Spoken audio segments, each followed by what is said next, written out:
যায় বয়ে যায় হৃদয় জুড়ে আজ কত সুখের হাওয়া মনে যাবে মিঠো কখন এই মনের চাওয়া পাওয়া ধীরে ধীরে সবার মাঝে নিজেকে আজ পেলাম আজকে পেলাম দু হাত ভরে যা ছিল স্বপ্ন আমার খুশির খাবে এদিনটাকে জীবন দিল উপহার কিছু কিছু সুখে লবণ চোখে ঝরায় খুশির শ্রাবণ ছুঁয়ে যায় আজ মন ভরে যায় জীবন ছুঁয়ে যায় আজ মন ভরে যায় জীবন কিছু কিছু সুখে লবণ চোখে ঝরায় খুশির শ্রাবণ ছুঁয়ে যায় আজ মন ভরে যায়। প্রতিদিন রাতের বেলা ঘুমাতে যাওয়ার সময় একটাই চিন্তা মাথায় ঘোরে, কালকে সকালবেলায় তোজবাবুকে কি বলে ঘুম থেকে ওঠাবো আর কি গল্প বললেও তাড়াতাড়ি ঘুম থেকে উঠে যাবে। দেখতে পাচ্ছ এখনও হাই তুলে যাচ্ছে, কারণ তোমরা তো জানোই ওর সকাল 7টা থেকে স্কুল, তার মানে ওকে 6:30টার মধ্যে উঠে পড়তে হয়। তারপরে ব্রাশ করা, টয়লেট করা, ফ্রেশ হওয়া, ড্রেস পরা, মানে আমার প্রত্যেক দিন সকালবেলা এই একটা যুদ্ধ। শনিবার আর রবিবার বাদ দিয়ে সোম থেকে শুক্র, মানে যুদ্ধর থেকেও যদি বড় কিছু থেকে থাকে সেটা, মানে সত্যি কথা প্রত্যেকটা মা বলে যে বাচ্চাদেরকে খাওয়ানোর সময় যুদ্ধ করতে হয়। আমার কিন্তু খুব একটা যুদ্ধ করতে হয় না, ঠাকুরের আশীর্বাদে তোজো খাওয়া নিয়ে খুব একটা জ্বালায় না। বাট এই যে সকালবেলা ঘুম থেকে জোর করে তুলে ব্রাশ করাতে নিয়ে যাওয়া, মানে এটা ওর কাছে বীভৎস, মানে কষ্টকর। আর ওর থেকেও বেশি কষ্ট আমার, যে আজকে কি নতুন গল্প বললে ও ব্রাশটা করে নেবে, কি নতুন গল্প বললে তাড়াতাড়ি ঘুম থেকে উঠবে। আর সেসব গল্প তোমরা শুনতে চেও না, কারণ তার কোনো আগামাথা কিচ্ছু নেই, শুধু ও শোনে আর ওই উত্তর দেয়। তো যাই হোক, দেখতে পাচ্ছ মানে সেই যুদ্ধের প্রায় 3য় পর্যায়ে পৌঁছে গেছি।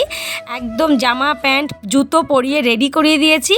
তো তারপরে মনটা একটু একটু মানে খারাপ ছিল। তারপর যখন বললাম যে তোমার তো আজকেই লাস্ট এক্সাম, আজকে জেনারেল নলেজ আর ড্রয়িংয়ের মানে এক্সাম আছে, এই দুটো হয়ে গেলেই ওর কালকে থেকে সামার ভ্যাকেশনে ছুটি পড়ে যাবে, তারপর আমরা দিয়াবাড়ি যাব।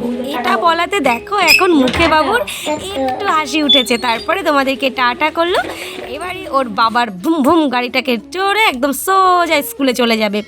আর জানো তো 2-1 দিন সকালবেলা আর মাথা ঠান্ডা থাকে না, এত গল্প, এত ধৈর্য, এক একদিন এত রাগারাগি করি, এত চিৎকার করি যে বেচারা তো ভয়তেই কেঁদে দেয়। তো ও তো স্কুলে চলে গেল। তো চলো এবারে ঘরে গিয়ে তোমাদের সঙ্গে কথা বলছি। গুড মর্নিং গাইজ, সুপ্রভাত। কেমন আছে তোমরা সবাই? আশা করি অনেক ভালো আছো, আমিও অনেক ভালো আছি। তো এখন বেজে গেছে সকাল 7:37। আর যেহেতু তোজোর এখন এক্সাম চলছে, তো সেই কারণে ওর কিন্তু 8টা থেকে পরীক্ষা, এত দেরি করে গেছে। যদি স্কুল থাকতো কিন্তু 7:15-20টাই বেরিয়ে যেত। তো বন্ধুরা কেমন আছে তোমরা সবাই? আশা করি অনেক ভালো আছো, আমরা খুব ভালো আছি। প্রতিমাস জলের একটা নতুন ব্লগ ভিডিওতে তোমাদের সবাইকে জানি অনেক অনেক স্বাগত, অনেক অনেক ভালোবাসা। তো আজ সোমবার, আর এখন 7:30 থেকেই আমি আমার ব্লগটা স্টার্ট করছি। হাঁপিয়ে গেছি, কারণ কি তোজো স্কুলে গেলাম, সিঁড়িতে তাড়াতাড়ি ঘরে উঠে এসেছি, জন্য হাঁপিয়ে গেছি। তো চলো, বেশি বকবক করলে না প্রতিদিন ইন্ট্রো প্রচুর লম্বা হয়ে যাচ্ছে, আমার নিজেরই ভালো লাগছে না। তো আর বেশি কথা বলবো না, তো দেখতে থাকো, সঙ্গে থাকো।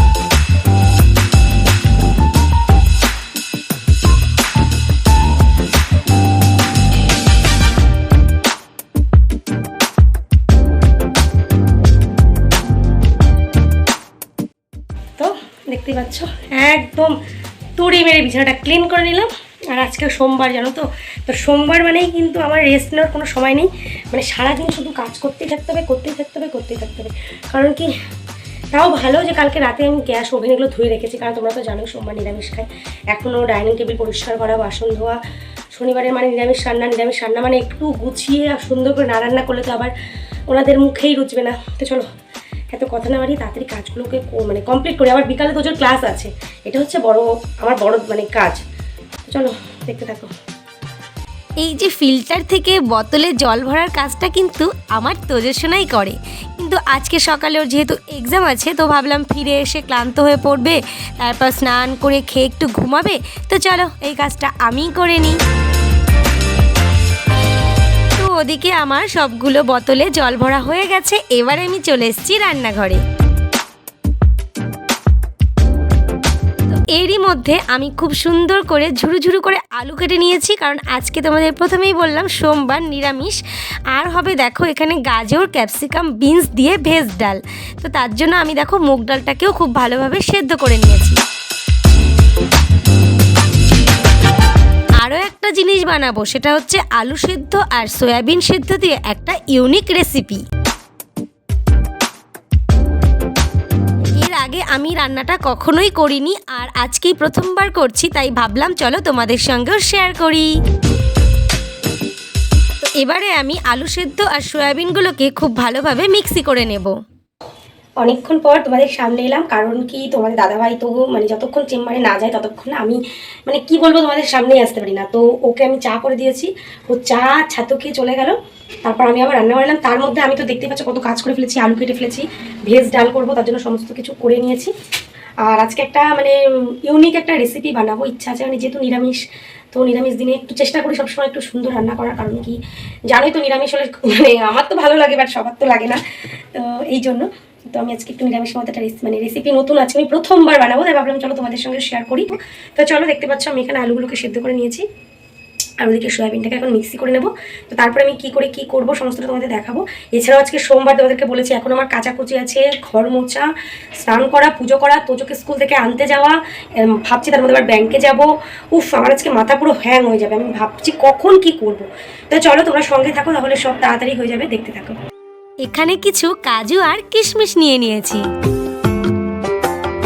কারণ আমার কাছে কাজু কিশমিশ ছাড়া ভেজ ডাল একদমই অসম্পূর্ণ লাগে। তো দেখতেই পাচ্ছ আমি আলু সেদ্ধ আর সয়াবিন সেদ্ধকে খুব ভালোভাবে মিক্সিতে পেস্ট করে নিয়েছি।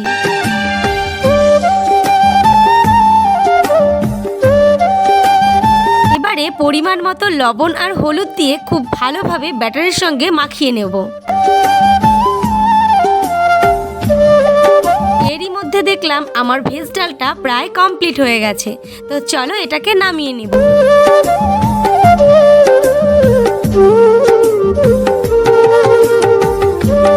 তো আমার ভেজ ডাল একদম কমপ্লিট হয়ে গেছে, এবারে এতে 2 চামচ মতো ঘি দিয়ে দিলেই ব্যাস ভেজ ডাল একদম কমপ্লিট।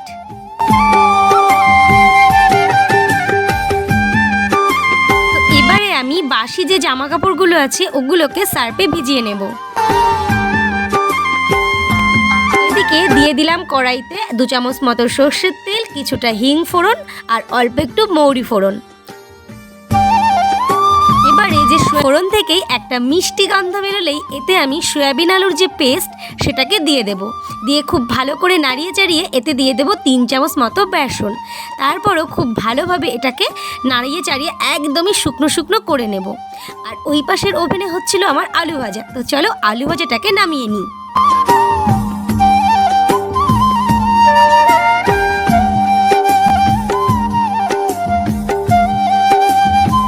আর এদিকে কিন্তু আমার সয়াবিন আলুর সেই বেটারটা একদম রেডি হয়ে গেছে, এবারে আমি এটাকে ঠান্ডা করে নেব। তার জন্য একটা খুন্তি দিয়ে খুব ভালোভাবে থালার সব জায়গায় ছড়িয়ে দিচ্ছি। কি গরম, তোমরা তো দেখলেই ভেজ ডালটা আর আলু ভাজিটা হয়ে গেছে। এবার ওই সয়াবিনটা করবো, কিন্তু এর মধ্যে 11টা বাজতে চলছে, কারণ কি 11টায় তো পরীক্ষা শেষ হয়ে যাবে, তো ওকে আনতে যেতে হবে। তো চলো এখন রান্নাবান্না সব স্টপ, দেখতে পাচ্ছ গ্যাস ট্যাস বন্ধ করে রেখে দিয়েছে। এখন রেডি হয়ে ওকে আনতে যাবো, তারপর আবার রান্নাবান্না স্টার্ট করবো। তারপর আবার বললাম ব্যাংকে যাবো, তো চলো রেডি হয়ে তোমাদের সামনে আসছি। তো বন্ধুগণ দেখতে পাচ্ছ আমি রেডি হয়ে গেছি তোজোকে আনতে যাওয়ার জন্য। তো জাস্ট জামাটা চেঞ্জ করে নিয়েছি, আর সকাল থেকে যেহেতু খাইনি পুরো চোখ মুখ দেখেছে গর্তের ভিতরে ঢুকে আছে। কারণ কি তোজো স্কুলে ভর্তি হওয়ার পর থেকে কিন্তু আমি ওকে রেখে খাই না, ওকে নিয়ে আসবো, এবার একসাথে খাবো। আর আমার পিছনে কেউ তাকিও না, কারণ আজকে একটা জিনিস খুঁজতে গিয়ে আলমারির সব কিছু বের করে ফেলেছি। এরকমটা কার কার সাথে হয় আমাকে কমেন্ট করে জানিও, যে একটা জিনিস বের করতে গিয়ে 1000 জিনিস, মানে একটা জিনিস খুঁজতে গিয়ে 1000টা জিনিস বের করে একাকার করি, আমি তো করি। তো চলো এই যে তোজোবাবুর চশমাটা নিয়ে নিয়েছি, কারণ বাইরে যা রোদ তো বলার মতন নয়। চলো ওকে নিয়ে আসি, তারপর তোমাদের সঙ্গে আবার কথা বলছি। কি গরম বাবা, যেমন গরম সত্যি। তাই এই যে দেখো এই জাস্ট তোজোকে নিয়ে ঘরে ঢুকলাম। ও রোদ্দুরে আমরা দুজনেই ক্লান্ত না কি বাবাই?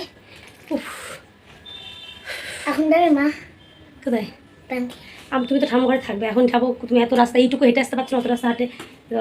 তো চলো বন্ধুরা, ওকে এখন জামা কাপড় ছেড়ে দেবো, ফ্রেশ হবে, তারপরে খেয়ে দিয়ে তোমাদের সঙ্গে আবার পরে কথা বলছি। এনার্জি নেই, একেতে না খাওয়ার রোদ্দুরের মধ্যে ওকে আনতে গেছি, তো মানে আমি জাস্ট হাঁপিয়ে গেছি।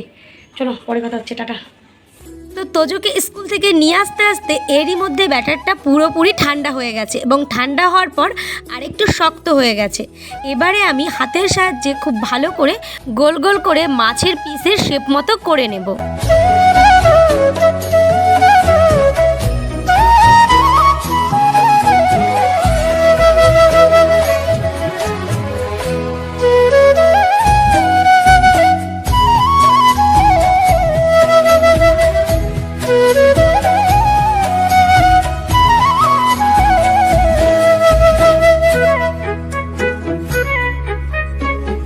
দেখতে পাচ্ছ অনেকগুলো মাছের শেপের আকারে করে নিয়েছি। এবারে খুব ভালো করে সর্ষের তেলে কড়া করে ভেজে নেব।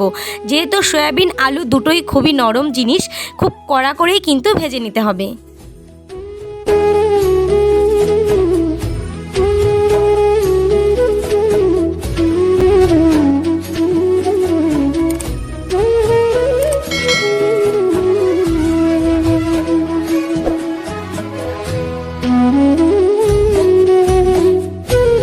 দেখতেই পাচ্ছ বন্ধুরা, আমার কিন্তু সব পিসগুলোকে খুব সুন্দর করে ভেজে নেওয়া হয়ে গেছে। এখনও কিন্তু আরও অনেকগুলো রয়েছে, তো চলো এগুলোকে ভেজে নিয়ে তারপর তোমাদেরকে রেসিপিটা দেখাবো।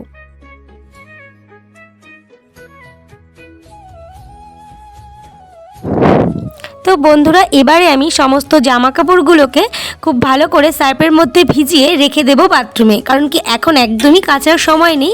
আগে রান্নাবান্না কমপ্লিট করে তারপরেই কিন্তু ওগুলো কাচাকুচি করে নেব। তো দেখতেই পাচ্ছ সয়াবিন আর আলুর সব বড়াগুলো কিন্তু আমি খুব ভালো করে এবং কড়া কড়াভাবে ভেজে নিয়েছি। চলো এবারে রেসিপিটা দেখাই। তো সর্ষের তেলের মধ্যে আমি কিছুটা জিরে আর কিছুটা শুকনো লঙ্কা ফোড়ন দিয়ে দিয়েছি। এবারে যেহেতু নিরামিষ, তাই আদা, জিরে আর শুকনো লঙ্কা বাটা একটা মশলা করে নিয়েছি, সেটা আমি তেলের ভেতরে দিয়ে দিলাম পরিমাণ মতো হলুদ, পরিমাণ মতো লবণ। এবারে মশলাটা খুব ভালো করে কষিয়ে নেব।